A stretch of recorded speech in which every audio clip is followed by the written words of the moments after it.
আসসালামু আলাইকুম, welcome to উমিয়াস lazy blog. আজকে আমরা সূরা কাহফ পড়ব। আজকে শুক্রবারে সূরা কাহফের প্রথম 10 লাইন, শেষের 10 লাইন পড়া উচিত আমাদের সবার। আর পুরাটা সম্পূর্ণ সূরা কাহফ অর্থসহ পড়লে অনেক রহমতের ব্যাপার পরের শুক্রবার পর্যন্ত। তারপরও রেগুলার যেন পড়া হয়, প্রথম 10 লাইন ও শেষের 10 লাইন যেন সবসময় পড়া হয়। আমাদের রাসূল সাল্লাল্লাহু আলাইহি ওয়াসাল্লাম বলছেন, আমার উম্মতরা যেন সবসময় সূরা কাহফ পড়ে শুক্রবারে। তো ওই উদ্দেশ্যে আমরা সূরা কাহফ শুরু করছি। বিসমিল্লাহির রহমানির রহিম। আমি আজকে শেষের 10 লাইন পড়ছি, অর্থ অনুবাদ। এবং সেদিন আমি দোজখকে প্রত্যক্ষভাবে উপস্থিত করব সত্য প্রত্যাখ্যানকারীদের কাছে, যাদের চক্ষু আমার নিদর্শনের প্রতি ছিল অন্ধ এবং যারা শুনতেও ছিল অপারগ।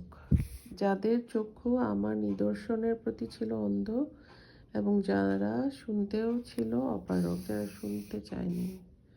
যারা অবিশ্বাস করেছে তারা কি মনে করে যে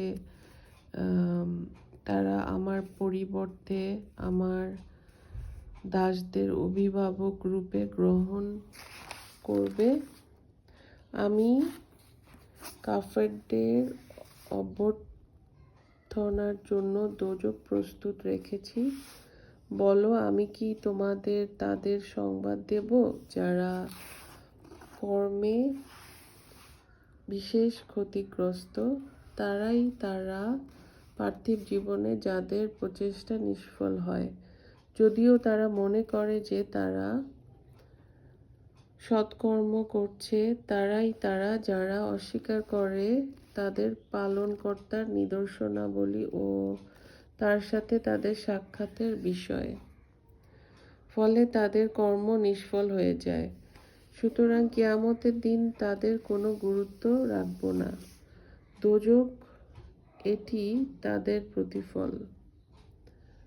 যেহেতু তারা সত্য প্রত্যাখ্যান করেছে এবং আমার নিদর্শনাবলী ও রাসূলগণকে বিদ্রূপের বিষয়স্বরূপ গ্রহণ করেছে, যারা বিশ্বাস করে ও সৎকর্ম করে তাদের অভ্যর্থনার জন্য আছে ফিরদাউসের বাগান। সেখানে তারা স্থায়ী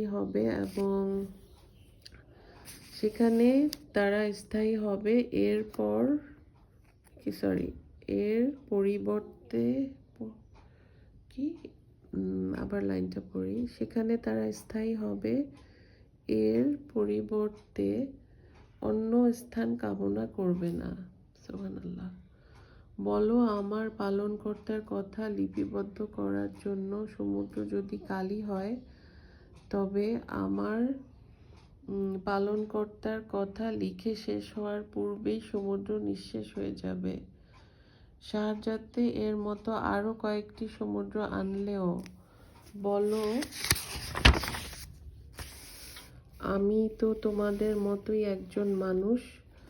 আমার প্রতি প্রত্যাদেশ হয় যে তোমাদের উপাস্য একমাত্র উপাস্য। সুতরাং যে তার পালনকর্তার সাক্ষাৎ কামনা করে সে যেন সৎকর্ম করে ও তার পালনকর্তার উপাসনায় কাউকেও শরিক না করে। সুবহানাল্লাহ। সুতরাং যে তার পালনকর্তার সাক্ষাৎ কামনা করে সে যেন সৎকর্ম করে ও তার পালনকর্তার উপাসনায় কাউকে শরিক না করে। সুবহানাল্লাহ। আল্লাহ এই সূরা কাহফের শেষ 10 লাইন অনুবাদ করার মাধ্যমে আল্লাহ তোমার রহমত কামনা করি। আমাদের কবরে আযাব মাফ করে দাও আল্লাহ, দোজখের আগুন মাফ করে দাও আল্লাহ, আমাদের বেহেশতে যাওয়ার সৌভাগ্য দান করো আল্লাহ, আমাদের জান্নাতুল ফেরদৌস দান করো, আমাদের মৃত বাবা মা রুহের রহমত নাজিল করো, কবরে আযাব মাফ করে দাও আল্লাহ, আমার বড় ভাই বড় ভাবির কবরে আযাব মাফ করে দাও, আমার আব্বা আম্মার কবরে আযাব মাফ করে দাও আল্লাহ, আমাদের উপর রহমত নাজিল করো। প্রতিবার কোরআন শরীফ পড়ার পর আল্লাহর কাছে যে কোনো মনের হালাল ইচ্ছা যে কোনো দোয়া করলে আল্লাহ নিশ্চয়ই কবুল করবেন এই আশা করি ইনশাআল্লাহ। আমিন।